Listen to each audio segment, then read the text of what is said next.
Welcome to Beyond the Music, the podcast where we dive into the lives and stories of people who shaped the world of music. I'm Lena. And I am Karina. We're both classically trained singers, and this podcast is our chance to explore the fascinating intersections of music, history, and humanity. In our previous episode, we discussed the topic of what came first, dance, music, or instruments. And today, it's kind of similar. We will be exploring the invention of written music. Oh, that's a good topic. So, let's start with something that's actually quite hard to imagine. There was a time when music wasn't written down at all. Yeah. No sheet music, no scores, no way of preserving a piece in a fixed form. Also, no recordings in that time for the people who cannot imagine a time without technology. And music only existed in the moment and in memory. If you wanted to learn something, you had to hear it, remember it, and pass it on. This is what we call an oral tradition, and it's still used in many musical cultures today. But the challenge is obvious. Music changes. Over time, melodies shift, rhythm evolves, and details get lost or transformed. So every performance becomes slightly different. So, Karina, I'd be really curious. How do you think it would feel to learn everything only by ear without ever seeing a score? Oh, well, first of all, that would mean my library is completely gone. Yeah. More space in your own home. True. Because I'm not used to that kind of learning, at first it would be very difficult.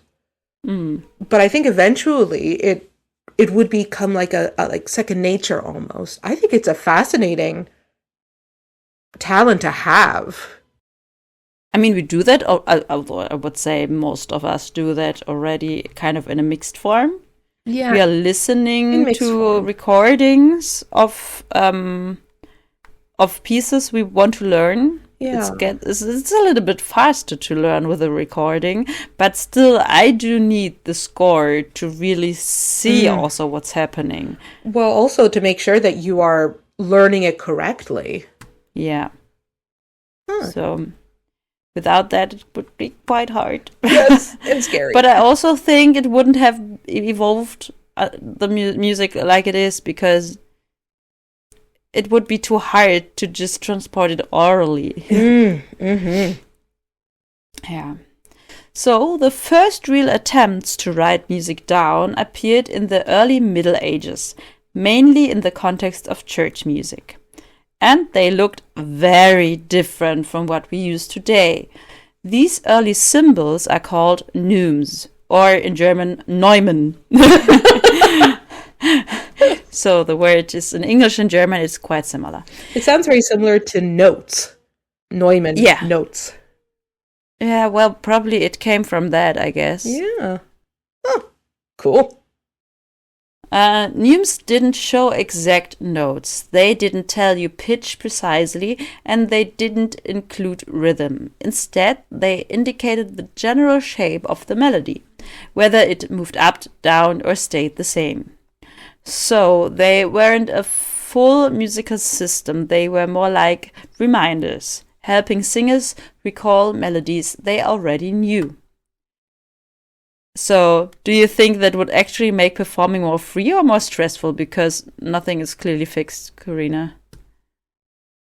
I think it would depend on the person singing it. I think for me it would be freer because it would force me to be more creative almost, but also having a bit of a safety net of where the music was going. Yeah. I mean, the neumes were only because of the how is it called? Gregorianischer Choral, Gregorianic choral. Yeah, Gregorian chant. Exactly, Gregorian chant. It was made for that. So there was always kind of like the choral conductor who was like showing the neumes with his hand. So that's also kind of close to like solmization, which is something quite different, but you have hand symbols for that also. Yeah. Maybe another topic for the future. Definitely. So, one of the most important figures in this development is Guido of Arezzo, who lived in the 11th century. He completely changed how music was taught and written. Guido introduced the idea of placing notes on lines, creating an early vision of the staff system we still use today. For the first time, singers could see how high or low a note was, not just guess the direction. He also developed an early form of solmization, which was later evolved into do re mi, which you mainly maybe know because of Sound of Music. Hey, and great movie. Great movie. And fun fact, this system came from a hymn where each phrase started on a different pitch. Really? Huh. Yeah. This made learning music much faster and more reliable. Instead of relying completely on memory, singers could now read and interpret music more independently.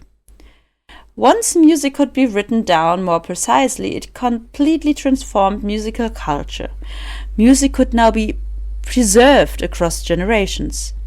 Composers could write more complex works, especially polyphony, where multiple independent voices are combined. Without notation, coordinating that kind of music would be incredibly difficult. And music could travel. A composition written in one place could be performed somewhere else, even long after the composer was gone. That idea is so normal to us now, but it was revolutionary at that time. At first, written music was mainly used in the church, where consistency was essential. Chants needed to be performed correctly across different regions. But over time, notation spread beyond sacred music into court life, secular songs, and even eventually all forms of music making. And the system kept evolving. Rhythm was added, more lines were introduced, dynamics and expression making developed. Step by step, notation became more detailed and more powerful. Here are a few fun facts about early notation. At first, there was no indication of rhythm. Singers had to know it from tradition. The 5-line staff we use today didn't exist yet. Guido used fewer lines. I think it was 4. Oh. And before printing, every piece of music had to be copied by hand, which meant music was expensive, rare, and not easily accessible. That's why the church had the most music, because they had a lot of money. So can you imagine having to copy out every score you want to sing completely by hand, Karina, like sitting in the library and the whole opera? Oh my gosh. I mean, those people, I am so impressed by them. I mean, it was a job back then. It was, yes. Before we had the printing machines. Great invention. Really love that invention. Yes. Thank you for the press. Thank you. Thank you. When you really think about it, the invention of written music is one of the most important turning points in music history. Because everything we do today, every rehearsal, every opera, every concert, depends on it. It turned music from something temporary into something lasting, from something heard into something that could be studied, shared, and preserved. And maybe that's the most beautiful part, that music, which once existed only in the moment, can now travel across centuries and still be heard today. So, I hope you enjoyed the invention of written music as much as we did. If you liked this episode, don't forget to subscribe and leave a review. Next time, we'll delve into another fascinating chapter of music history. Until then, keep listening and discovering the stories beyond the music. See you next time.